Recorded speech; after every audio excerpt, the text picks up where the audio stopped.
चलिए बात करेंगे आयुर्वेद का इतिहास लेक्चर 8। यहाँ पर जो बात करेंगे हम विभिन्न अंगों की संहिताओं की बात करेंगे। इसमें जो बताया गया है आपसे कि काय चिकित्सा संबंधी और ऐसे कौन कौन से तंत्र हैं जो हमें पढ़ने हैं। शल्य चिकित्सा संबंधित ऐसे कौन कौन से तंत्र हैं, है ना, जो पढ़ने हैं, देखने हैं हमें कौन कौन से। तो देखिए, काय चिकित्सा संबंधित है खरनाथ संहिता है, विश्वामित्र संहिता, अरिंद संहिता, मार्कंड संहिता, अश्विन संहिता, भानुपुत्र संहिता, भारद्वाज संहिता, अत्रि संहिता, है ना। और बाकी अग्निवेश है, आपकी भेल है, जतुकर्ड है, पाराशर है, हारीत और छारपाणी है। तो ये जो सभी हैं जो चरक संहिता से संबंधित है, क्योंकि चरक संहिता देखिए काय चिकित्सा से थी, तो चरक संहिता से संबंधित जितनी भी जो संहिताएं हैं वो सभी काय चिकित्सा से संबंधित रखेंगी। इसी तरीके से आपको शल्य चिकित्सा की बात करें तो देखिएगा, शल्य में भोज तंत्र है, वृद्ध भोज है, कपिल तंत्र है, भालुकी तंत्र है, गौतम तंत्र है। ये आपको याद रखना है इतने, भोज तंत्र, वृद्ध भोज तंत्र, कपिल तंत्र, भालुकी तंत्र, गौतम तंत्र। बाकी देखिए, सुश्रुत आपको पता ही है, शल्य प्रधान ग्रंथ है सुश्रुत संहिता। वृद्ध सुश्रुत इससे ही संबंधित। और इनके जो सहपाठी हैं, कौन कौन से सहपाठी हैं तो देखिएगा, औपधैनव, है ना, औपधैनव, पौष कलावत, गोपुर रक्षित, औरभ, करवीर, कृतवीर और बैतरण। ये आपने पता ही होगा। तो ये जो है आपको याद पहले से ही है। आपको जो शल्य में याद रखना है वो इतना याद रखना है बस, भोज, वृद्ध भोज तंत्र, कपिल, भालुकी और गौतम। इनको कैसे याद रख सकते हैं तो एक ट्रिक है, नोट कर लीजिए आप यहाँ पर, कि वृद्ध भोज ने सुश्रुत के साथ कपिल गाय पर भाला चलाया। वृद्ध भोज ने सुश्रुत के साथ कपिल गौ पर भाला चलाया। एक बार फिर से नोट कर लीजिएगा आप, वृद्ध भोज ने सुश्रुत के साथ कपिल गौ पर भाला चलाया। अब वृद्ध भोज ने, तो भोज आ रहे हैं आपके, दोनों भोज लेने यहाँ पर, वृद्ध भी लेना है और सिंपल जो सामान्य भोज तंत्र है वो भी आपको याद रखना है। सुश्रुत के साथ मतलब सुश्रुत भी है शल्य प्रधान ग्रंथ, और सुश्रुत के साथ जो साथी हैं सुश्रुत के, औपधैनव, पौष कलावत, गोपुर रक्षित, वो भी आपको याद रखनी है। कौन सी गाय पर? कपिल गौ पर। तो कपिल तंत्र है उसमें, है ना, याद रखिए। गौ मतलब गौतम तंत्र है उसमें। भाला चलाया मतलब भालुकी तंत्र। और चलाया तो भाला देखिएगा शस्त्र में आता है, चलाया मतलब ये शल्य क्रिया से संबंधित है। तो इस तरीके से आप दिमाग में रख सकते हैं कि ये जो ट्रिक है शल्य चिकित्सा से संबंधित तंत्रों वाली ट्रिक है, हमें इस तरीके से याद रखनी है ना। वृद्ध भोज ने सुश्रुत के साथ कपिल गौ पर भाला चलाया। अब बात करेंगे देखिएगा शाला के संबंधी तंत्र। तो ये सिंपल है, आपको याद रखना है। देखिए, कराल तंत्र है, कृष्णात्रि तंत्र है, कांकायन है, भद्र शौनक तंत्र है, कात्यायन है, सात्विक तंत्र है। फिर उसके बाद विदेह है, निमि है, गार्ग है, गालब है, शौनक है और चतुष्य है। तो देखिएगा, आप क वाले जोड़े से याद रखिएगा। जैसे इसमें बताया गया कराल और कृष्णात्रि, इस तरीके से याद रखिए इसको, कराल और कृष्णात्रि को याद रखना है ना। कांकायन और कात्यायन को याद रखिएगा, कांकायन और कात्यायन को याद रखिएगा। भद्र शौनक तंत्र और शौनक तंत्र को याद रखिएगा, भद्र शौनक तंत्र और शौनक तंत्र को याद रखिएगा, ठीक है। विदेह निमि आपको एक साथ याद ही हो जाएंगे, क्योंकि विदेह निमि हम पढ़ते आए हैं। गार्ग गालब एक साथ याद ही करने हैं आपको, ठीक है ना। अब बचते हैं आपके सात्विकीय तंत्र और चतुष्य तंत्र। तो देखिएगा, सात्विकीय तंत्र भी आपको दिमाग में रखना है। चतुष्य तो समझ में ही आ रहा है कि ये तो शाला से ही संबंधित होगा, ठीक है ना। तो इस तरीके से आप जोड़े में याद रखिए, कराल और कृष्णात्रि तंत्र, है ना, फिर कांकायन और कात्यायन तंत्र, फिर शौनक और भद्र शौनक तंत्र, विदेह निमि तंत्र, गार्ग गालब तंत्र, सात्विक और चतुष्य तंत्र। तो आपको इजीली याद हो जाएंगे। इसी तरीके से कौमार वृत्त की बात करें तो देखिए, कौमार वृत्त में कौन कौन से हैं, कौन कौन से ऐसे तंत्र हैं जो संबंध रखते हैं। तो हिरण्याक्ष है, पर्वता है, बंधक है, वृद्ध काश्यप है, कुमार तंत्र। तो देखिएगा, काश्यप, वृद्ध काश्यप, ये तो आपको पता ही है, कुमार तंत्र पता है, बस ये आपको याद रखना है। हिरण्याक्ष तंत्र किससे संबंधित है? पर्वतक तंत्र, बंधक तंत्र। तो सिंपल सा एक ट्रिक है, इसकी भी याद रख लीजिए कि काश्यप कुमार ने हिरण को पर्वत पर बंधक बनाया। एक बार फिर से नोट कर लीजिए, काश्यप कुमार ने हिरण को पर्वत पर बंधक बनाया। काश्यप कुमार ने हिरण को पर्वत पर बंधक बनाया। अब काश्यप से याद रखिएगा, वृद्ध काश्यप भी संहिता आ जाएगी, आपकी काश्यप संहिता भी आ जाएगी। कुमार ने, तो कुमार तंत्र याद रखिएगा, क्या याद रखिएगा, कुमार तंत्र याद रखिएगा। हिरण को तो हिरण्याक्ष याद रखिएगा। पर्वत पर पर्वतक तंत्र याद रखिए। बंधक बनाया बंधक तंत्र याद रखिएगा, है ना। तो काश्यप कुमार ने हिरण को पर्वत पर बंधक बनाया। ये छोटी सी ट्रिक है, तो कुमार व्रत की है, याद रखिएगा। काश्यप आपको पता ही है किससे संबंध रखते थे, कुमार व्रत से संबंध रखते थे, तो आपको इजीली याद आ जाएगी ये ट्रिक। अब बात करेंगे देखिए अगत तंत्र संबंधी, तो इसमें भी देखिएगा वृद्ध काश्यप संहिता, काश्यप संहिता। तो आपसे पूछा जाए काश्यप संहिता किस तंत्र से संबंधी है, तो आपका कुमार व्रत से भी संबंध रखती है और अगत तंत्र संबंधी तंत्र भी कहलाता है। बाकी बृहस्पति और गरुड़, तो गरुड़ तो आपको पता ही होगा, गरुड़ संहिता, उसमें विष के बारे में बताया गया है। तो ये तो आपने उसमें भी पढ़ा होगा कि नाग का जब फांसा लगा था तो गरुड़ भगवान को ही लाए थे, है ना। तो गरुड़ संहिता है। बृहस्पति संहिता भी याद रखिएगा। सनक, देखिएगा सनक मैंने पढ़ाया था, ये सुश्रुत के कल्प स्थान पर मतलब विष से पर ही वेस्ट संहिता है सनक संहिता। लाटयान संहिता और आलम्बायन संहिता, ये थोड़ा सा याद रखना है। लाटयान, आलम्बायन और ओसन संहिता, ये किससे संबंधित है, अगत से संबंधित है। आगे बात करेंगे रसायन तंत्र की। तो ऐसे कौन कौन से तंत्र हैं जिनमें रसायन का थोड़ा सा वर्णन किया गया है, तो देखिए पातंजल तंत्र, है ना।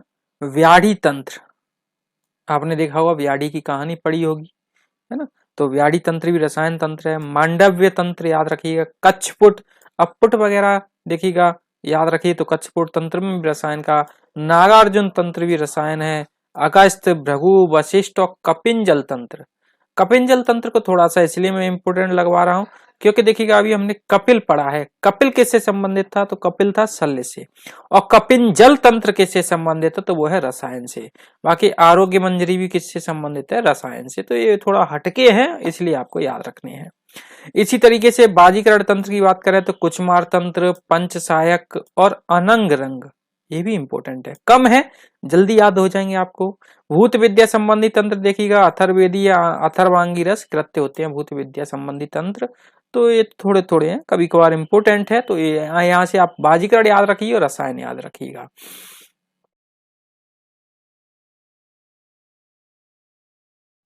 अब बात करते हैं कुछ प्रमुख कमेटी की। तो इस वाले टॉपिक को आप अंडरलाइन कर लीजिए, इस टॉपिक में से काफी क्वेश्चन पूछे जाते हैं और आपसे बनने भी चाहिए। सिंपल है, पहले आप याद रखिए कौन कौन सी कमेटी है और हमेशा क्रम से याद रखिएगा। मैं क्रम से इसलिए याद रखवा रहा हूं जिससे आपको सन याद करने में थोड़ा सा कठिनाई नहीं होगी। सन को जब भी आप लगाओगे तो आप कंफ्यूज नहीं रहोगे, क्योंकि सन बहुत ज्यादा पूछी जाती है कमेटियों से। तो सबसे पहले देखिए भोर कमेटी, चोपड़ा कमेटी, पंडित, दुबे, उड़ोप और संपूर्णानंद कमेटी। लास्ट है व्यास कमेटी है ना, तो वो भी अभी देखेंगे। बाकी देखिएगा फिर आप इसकी ट्रिक लिख लीजिएगा, एक भो चो पी दुबे, भो चो पी दुबे। तो भो से भोर कमेटी, चो से चोपड़ा कमेटी, पी से पंडित कमेटी, दुबे जो लिखा है तो दबे लिखिएगा, दबे कमेटी, और ऊ की मात्रा लगी हुई है उसमें, तो उससे याद रखिएगा उड़ुप कमेटी। तो इसकी बात दो चार बार आप दोहराओगे अपने आप याद हो जाएगा, भोचो पी दुबे, भोचो पी दुबे। अब इनके देखिएगा भोर कमेटी डॉक्टर भोर ने, चोपड़ा कमेटी कर्नल रामनाथ चोपड़ा ने। तो देखिए चोपड़ा से समझ में नहीं आएगा कौन सी चोपड़ा है, इसलिए पूरा याद रखना पड़ेगा, कर्नल रामनाथ चोपड़ा। पंडित से समझ में नहीं आ रहा है कौन से पंडित है, डॉक्टर सीजी पंडित। और दुबे से दयाशंकर विक्रम दुबे, याद रखिएगा। अब देखिए इनके सन काफी इंपोर्टेंट है, सन पूछे जाते हैं। तो भोर कमेटी देखिए 1945 से प्रारंभ हुई, तो 1945। फिर चोपड़ा कमेटी है 1946। तो ये दो पहले क्रम से याद रखनी है, 1945 1946। 47 48 है ही नहीं। फिर आ जाती है 49, फिर आ जाती है 1955, फिर आ जाती है 1958। तो आपको थोड़ा सा दिमाग लगाना है और बस इतना रखना है, 1945 1946, फिर उसके 1949 1955 1958, क्योंकि इधर तो हमने क्रम से याद रखा है। भोचो पी दुबे, भोर कमेटी, चोपड़ा कमेटी, पंडित कमेटी, है ना, दुबे। इधर भी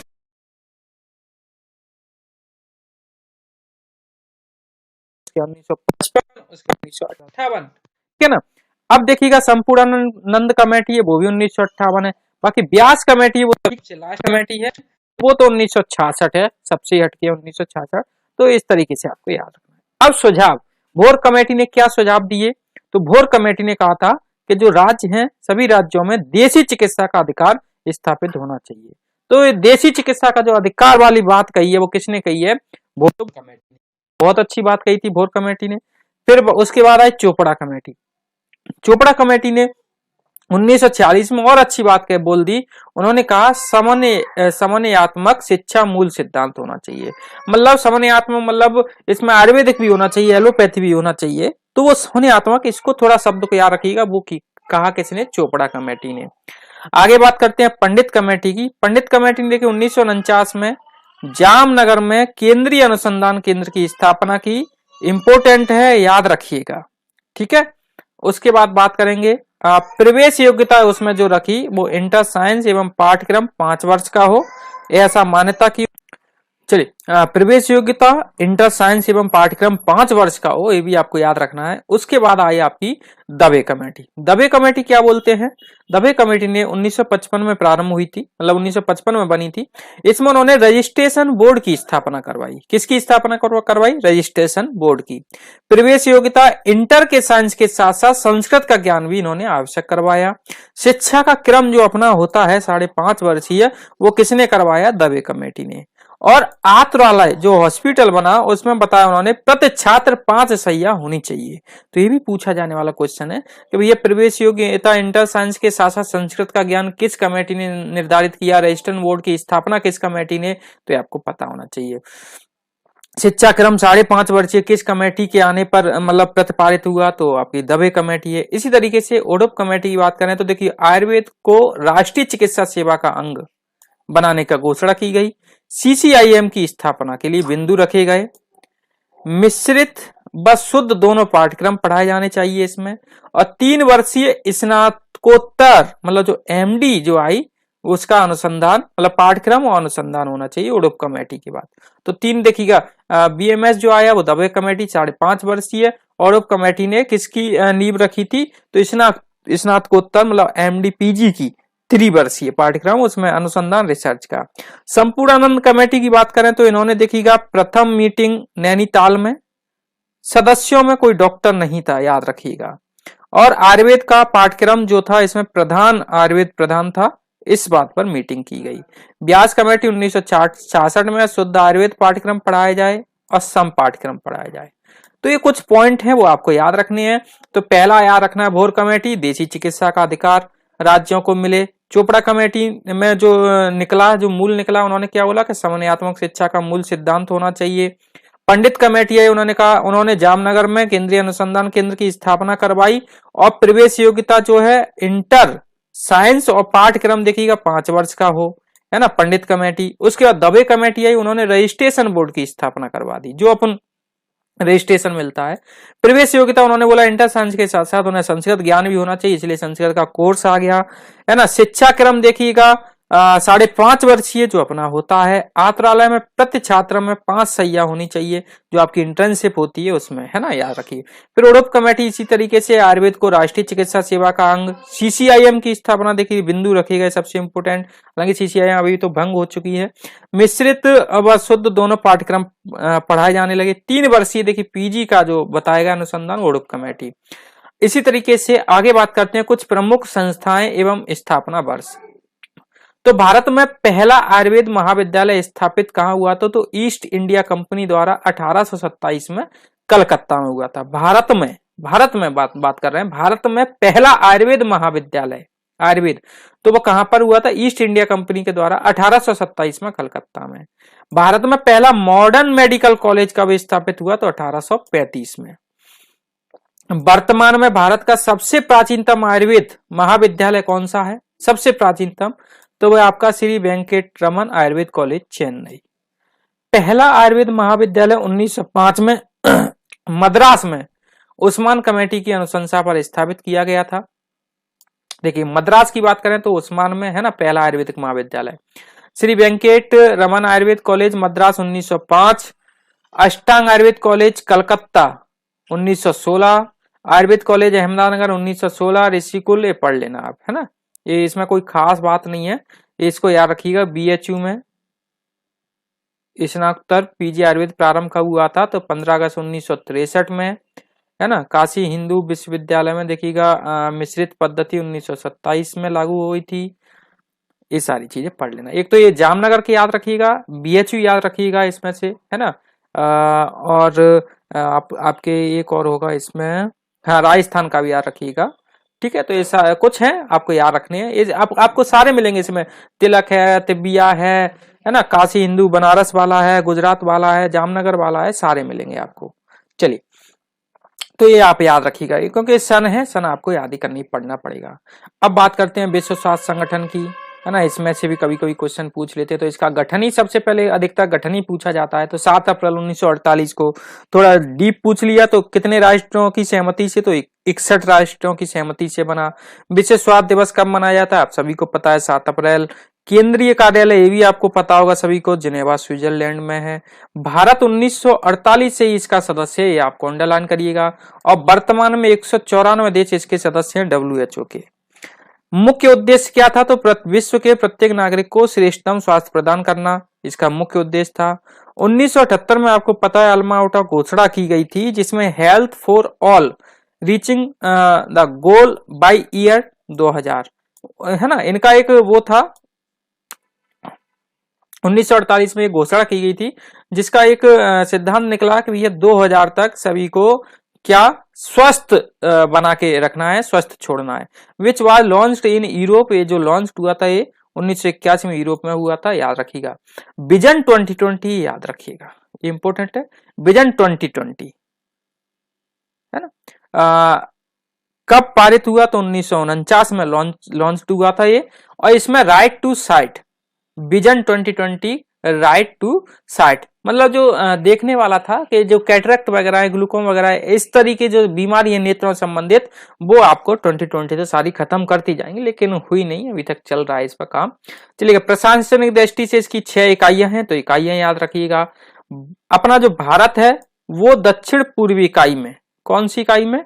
याद रखिएगा, अपना जो भारत है दक्षिण पूर्वी इकाई का सदस्य, जिसका केंद्रीय कार्यालय नई दिल्ली में, तो ये पूछ सकते हैं आपसे। आगे बात करें, WHO collaborating centres for traditional medicine in India too, है ना। हाँ, ये याद रखिएगा, Morarji Desai national institute of yoga कहां पर है? तो वो दिल्ली में है, याद रखिएगा। Institute of for post graduate teaching and research इन आयुर्वेदा, तो ये कहां पर है? गुजरात यूनिवर्सिटी, याद रखिएगा, है ना, जामनगर। इसी तरीके से यूनिसेफ की बात करें तो इसका फुल फॉर्म देखिएगा, United Nation International Children's Emergency Fund. UNICEF की स्थापना याद रखिएगा, पूछा जाता है 11 दिसंबर 1946 में। तो ये चिल्ड्रन से संबंधित एक संस्था बनाई गई, जिसमें 11 दिसंबर 1946 को इसकी स्थापना की गई। इसका भी केंद्रीय कार्यालय देखिएगा न्यूयॉर्क में है, यूएसए में, याद रखिएगा। उसका जेनेवा में था, स्विट्जरलैंड में था। यूनिसेफ का है न्यूयॉर्क में। यूनिसेफ को 1965 में नोबेल शांति पुरस्कार दिया गया, तो ये भी पूछा जाने वाला क्वेश्चन है। यूनिसेफ के कार्य क्षेत्र देखिए, गर्ल्स एजुकेशन है, मतलब चिल्ड्रन से संबंधित जितने भी थे, है ना। गर्ल्स एजुकेशन है, चाइल्ड प्रोटेक्शन है, इम्यूनाइजेशन को बढ़ाना है, prevent the spread of HIV and AIDS को उसकी देखभाल करना है, मतलब रोकथाम के लिए उपाय बताना है। बाकी बात करेंगे अब CCIM की, तो अभी तो भंग हो चुकी है CCIM, फिर भी आप पढ़ लीजिएगा। देखिए, स्थापना 1 सितंबर 1971 को हुई थी। केंद्रीय कार्यालय याद रखिएगा नई दिल्ली में है इसका। तो 1 सितंबर 1900, स्थापना दिवस सभी के याद रखने हैं आपको। प्रथम सभापति व अध्यक्ष कौन थे? तो पंडित शिव शर्मा थे। आयुर्वेद समिति के प्रथम अध्यक्ष कौन थे? तो आशुतोष मजूमदार थे। बाकी वर्तमान में तो अभी तो है ही नहीं, आप देख लेना नेट पर सर्च करके। आयुर्वेद की प्रमुख पत्र पत्रिकाओं की बात करें तो देखिएगा, आयुर्वेदीय पत्र पत्रिकाओं के प्रकाशन का इतिहास 20वीं सदी के प्रारंभिक काल में मिलता है। 1901 में कलकत्ता के राजवैद्य पंडित श्री नारायण शर्मा ने पहला मासिक, अब देखिए पहला पूछ सकते हैं कौन सा था? आरोग्य सुधा निधि, याद रखिएगा। पहला मासिक पत्र था, जिसमें किसने? पंडित श्री नारायण शर्मा ने। कहाँ के राजवैद्य थे? 1901 में निकाली गई थी कलकत्ता से, याद रखिएगा। ये सुधा निधि वो आरोग्य सुधा निधि थी। ये एक और सुधा निधि आई, वो अलीगढ़ से प्रकाशित हुई। धन्वंतरी भी कहां से प्रकाशित हुई? अलीगढ़ से प्रकाशित हुई।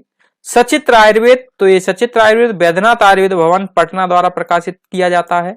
आयुर्वेद विकास जो है डाबर द्वारा प्रकाशित किया जाता है, आयुर्वेद विकास।